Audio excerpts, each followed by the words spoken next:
I know that we can. I know darn well we can work it out. Oh, yes, we can. I know we can. Yes, we can. And why can't we if we want to? Yes, we can. I know we can make it work. I know we can make it if we try. Oh, yes, we can. Yes, we can. Great gosh, your body. Bishop Sherman D.Manning, thank you for joining Yes We Can podcast with Bishop Sherman D.Manning. Today my guest is the Chief of Police, Chief Jim McDonnell. What an unlikely interview. Who would think that a guy like me would be interviewing a guy like that? But all I can tell you is that God has favor, and he said that your gift will make room for you and bring you before great men. Chief McDonnell has a master's degree in public administration from USC. He was the 32nd sheriff of Los Angeles County. Now, Los Angeles County is the largest sheriff's department in the country, probably in the world.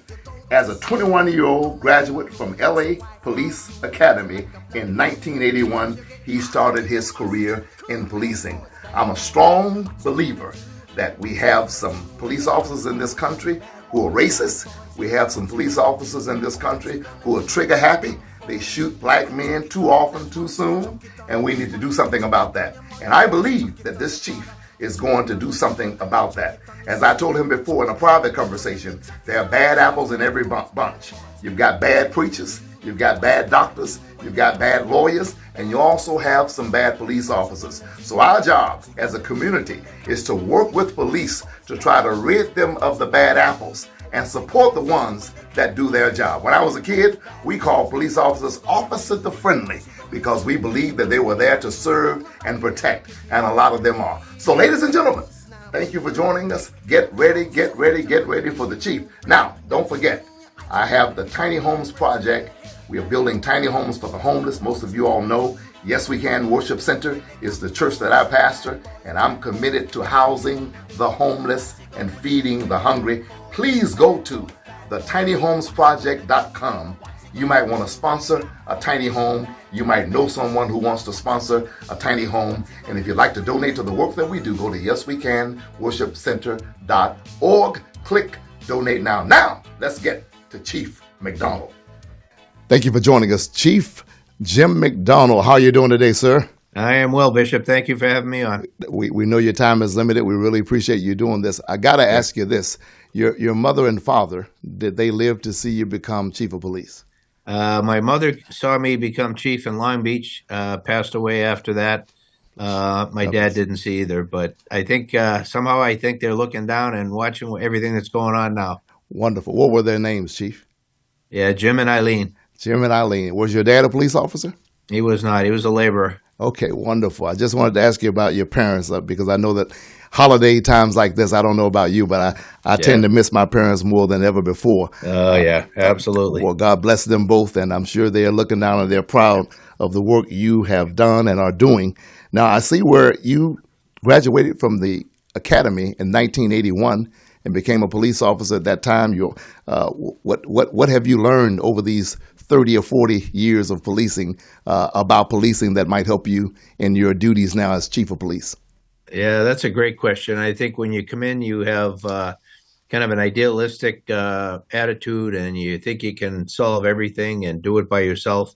The longer you stay out there on the street and the longer you work in this business, you realize that it's very complex, very nuanced. What you thought you saw is different than what you actually saw, and that you need to get to know people to really know what's going on, and that's over an extended period of time.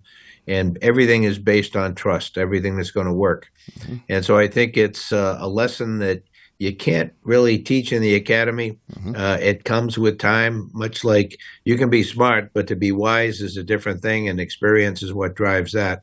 And so I feel like I'm blessed in that I've had the benefit of many years of doing this, and hopefully will be better in my role now than I would have been had I gotten this job 10 or 20 years ago. Martin Luther King Jr., Chief, had Andrew Young around him. He had Jesse Jackson. He had John Lewis and others. But if you get a chance, Google this name. He had Reverend Hosea Williams, who was my mentor. And Reverend Hosea Williams, his job was to organize, quote unquote, the street people. He was a tad bit militant, but he was a preacher, and he would go into town and get the street people, the people who were not at the big shot events, and get them to rally around Dr. King, and it helped make the movement successful.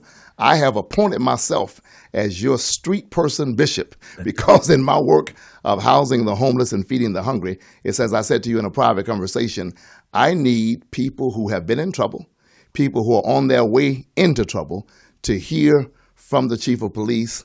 And I said this also to you, and I want you to respond to it if you can. I'm not here to be controversial. I said to you that I've been stopped by the LAPD many times, and most of my experiences have been okay. Sometimes they give me a warning instead of a speeding ticket. But I do certain things to facilitate. I told you when I get stopped by the police, and I hope every minority, everybody in general, but especially black and brown men hear this. The minute I get stopped, I roll all my windows down, and I cut the car off to try to tamp down their nervousness, because I know that when they're walking up on a car, they don't know who they're walking up on. But I said this to you, many black men fear being shot every time they get stopped by the police. Is there anything as chief of police you can do to try to tamp that down and explain to people who look like me that we're not here to kill you, we're here to serve and protect you? Thank you. That's a great question, and I'd say it's certainly not limited to any group of people. Maybe certainly talked about in certain communities more than others, and the anxiety level is higher certainly in some communities more than others. But I think anybody, when you see the red and blue lights in your rearview mirror, you get that feeling in the pit of your stomach of anxiety, of fear, of not knowing what's going to happen next. And when the officer walks up on the car, they're in a position to, do whatever they're going to do, and you don't know what that is at the time, or in some cases don't know why you were stopped. Right. But from the officer's perspective, they're walking up, and particularly at night, walking up to a car that they have no idea who's in the car, how many people are in the car, what activity those people have been involved in prior to being stopped. Right. And oftentimes the windows are tinted, and the driver doesn't always roll down one window even, never mind all the windows. Right. So I think you raised a great question, that there's fear on both sides, fear for safety on both sides, and then somebody who takes the step from the community side to roll down the windows, put the hands on the wheel so the hands are visible, and basically de-escalate it from your perspective, talk calmly and just answer the questions that the officer poses. If you don't like what the officer is doing, you can always make a complaint. You can always file a lawsuit. Those things are always available to the individual. But the time to argue your point is not at the initial stage of the stop, because that just accelerates emotions, anxieties on both sides.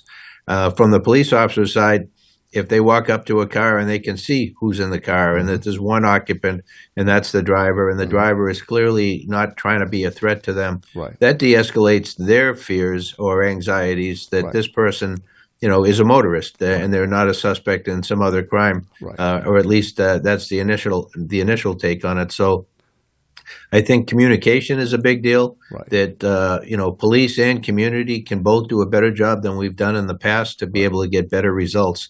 And so I think education and just dialogue, being able to talk about what we see, not being afraid to admit that, there's a fear factor on the officer's part as well. And they want to go home at night. They've got families at home, or whatever the situation is. But that stop is one among many that night, and they just want to ensure that they make it as safe as they can.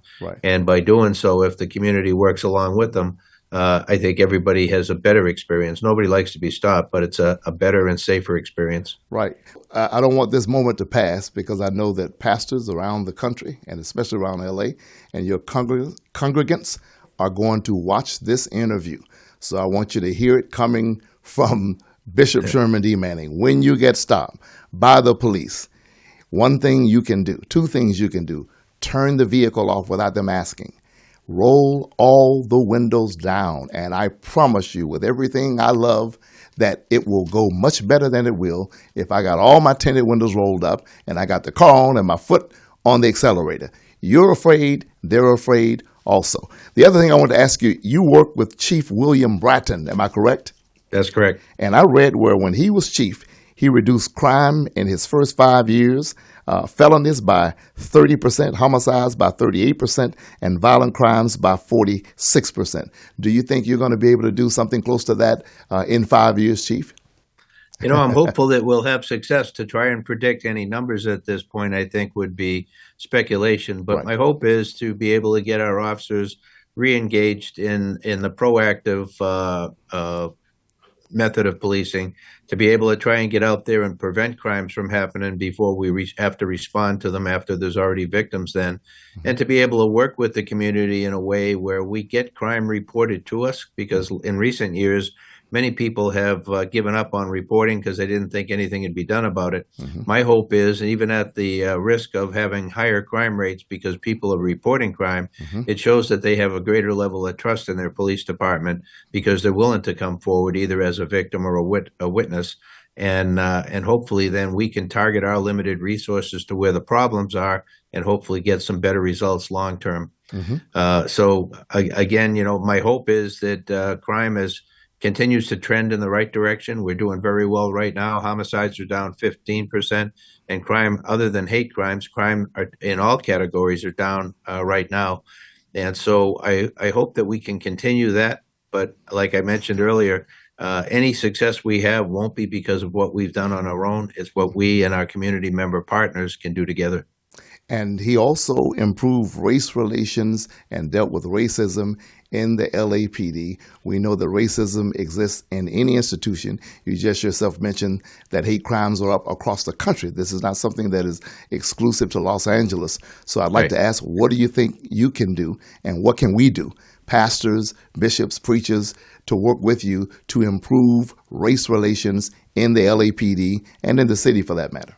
Yeah, and in the profession, hopefully, I think we have a tendency to shy away from dealing with race. It's kind of the third rail of politics. Right. Once you get involved in a discussion about race, it's oftentimes problematic, and things escalate into a you don't understand, and Right. and that's probably true in many Right. cases. But Right. I think the more we kind of force ourselves to talk about race relations and racism and in a respectful manner, a manner that we're looking for solutions and not looking to be accusatory in any way, I think we all end up better for the conversation than we would have just by assuming things that may not be the case at all. Right. And I think so much is based on how we perceive other people is based on what we think is the case, and that we don't know the people we're talking about. We haven't taken the time to engage and to work with a particular community. And so we make assumptions about that community that have no evidence or no basis in fact. And so again, communication, networking, partnership, and trying to find common themes that we all agree on and want to work together on. Yeah, the best friend I have on the planet is white. He's Jewish, Attorney John Eisen. In fact, he talks a lot about you, and he's followed your career, and he loves the work that you've done. And I agree with you that we need to sit down and have intelligent discussions and go in with some rules. One rule, we're not going to get mad and yell at each other. And we're not going to get upset if you don't quite see it my way. But the more we dialogue, the more we communicate with each other, I think the closer we become and the better we can deal with each other. That is why I support community policing. So I'd like to ask you, what do you think about that? Lots of times when officers get out and they know that's Sherman from down the block, that's John from over the way, I think that when they have to stop them or when they have to intervene in a domestic dispute, it comes out better because there's already a rapport there. So do you support community policing, and will you be doing anything in that respect?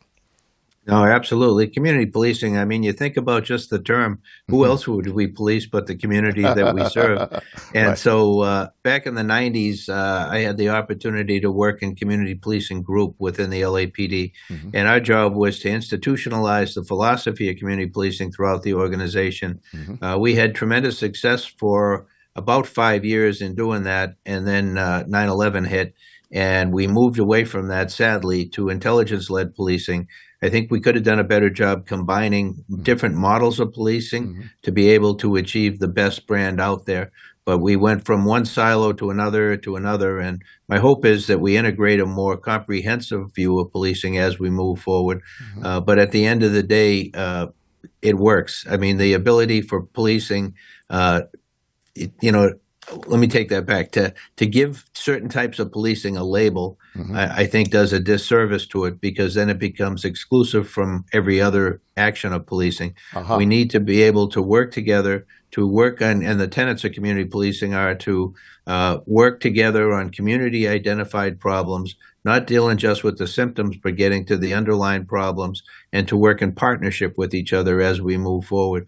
And so, yeah, I absolutely believe in it. I've been a proponent of it my whole career, and that's what I'm looking for in our officers out there and our community members as well, to work together, to collaborate, to communicate, and to be able to celebrate successes that we have working together.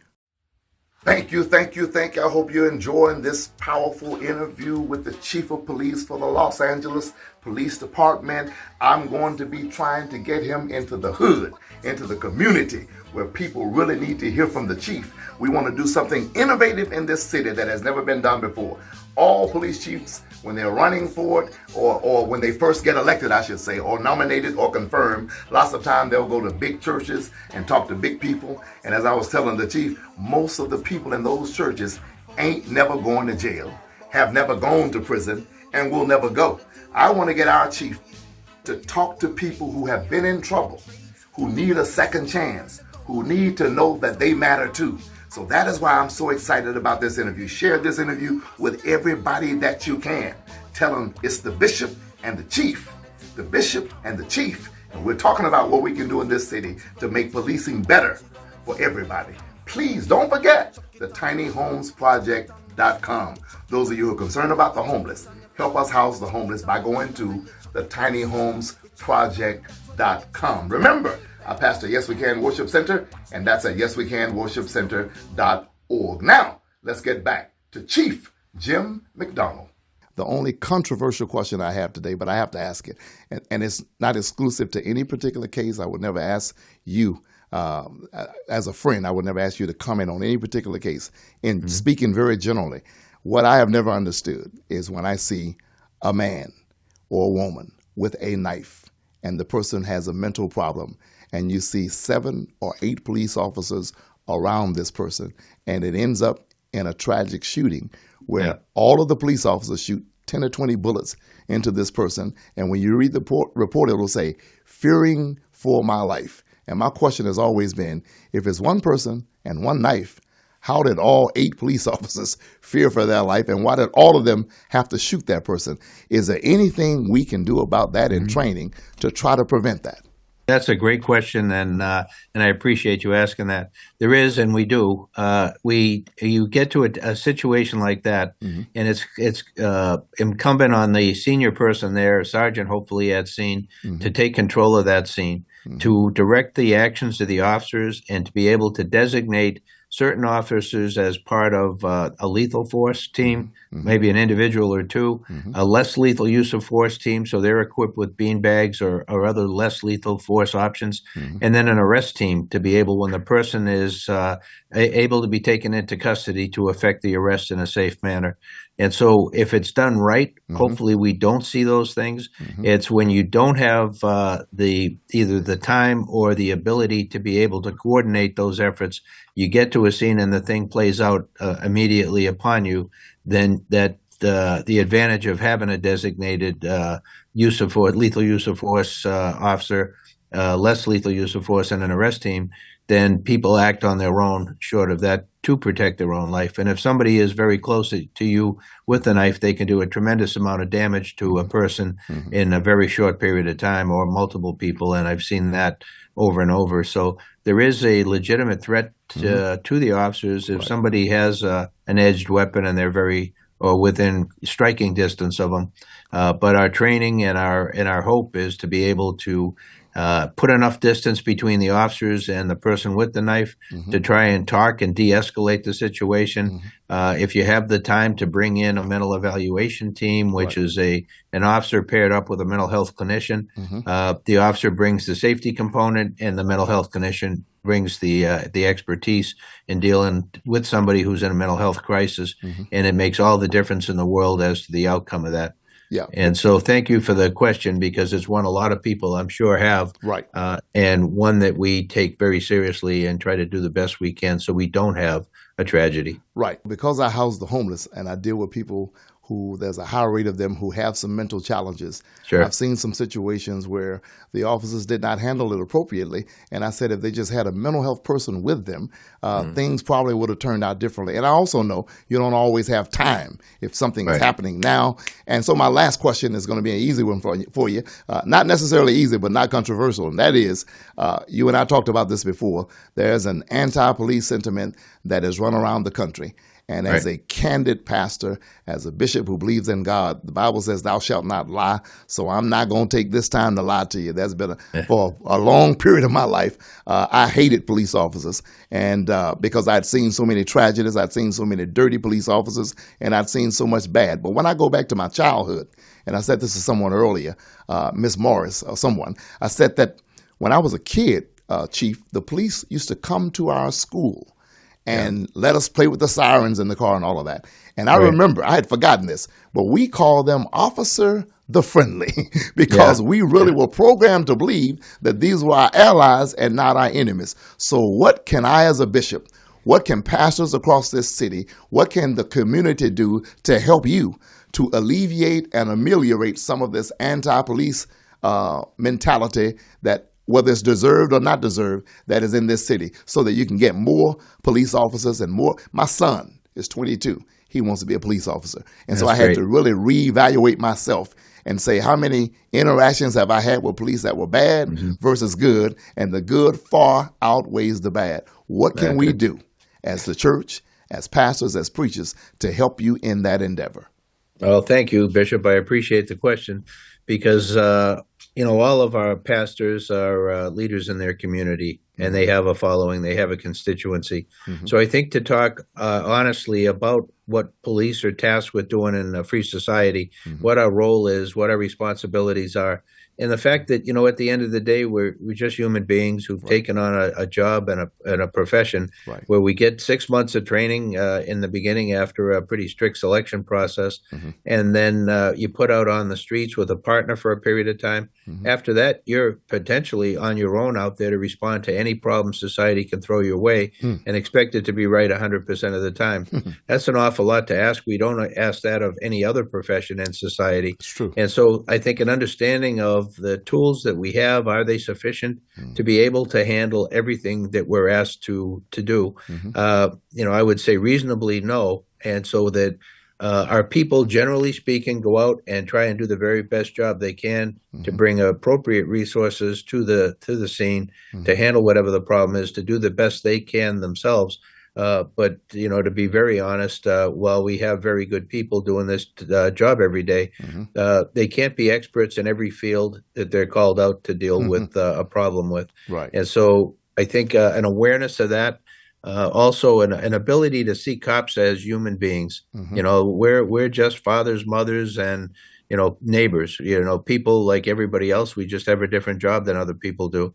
And I think you mentioned officer friendly.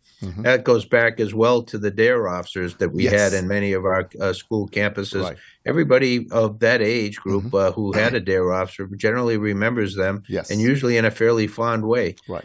because they're humanized. They're not somebody driving by in a car at 40 miles an hour. Right. They're somebody who was in your classroom, who cared about you and tried to give you advice that would help make you safer as you grew up.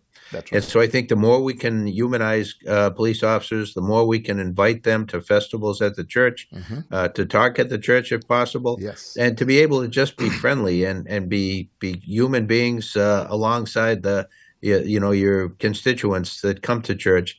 That's really the whole thing. Communication once again, and just being able to talk about the problems and how you might work on them together. Well, remember your words now. Invite them out to the church and to festivals and places to speak, because you know me by now that I follow up, and I follow up quite rapidly. Yes, you do.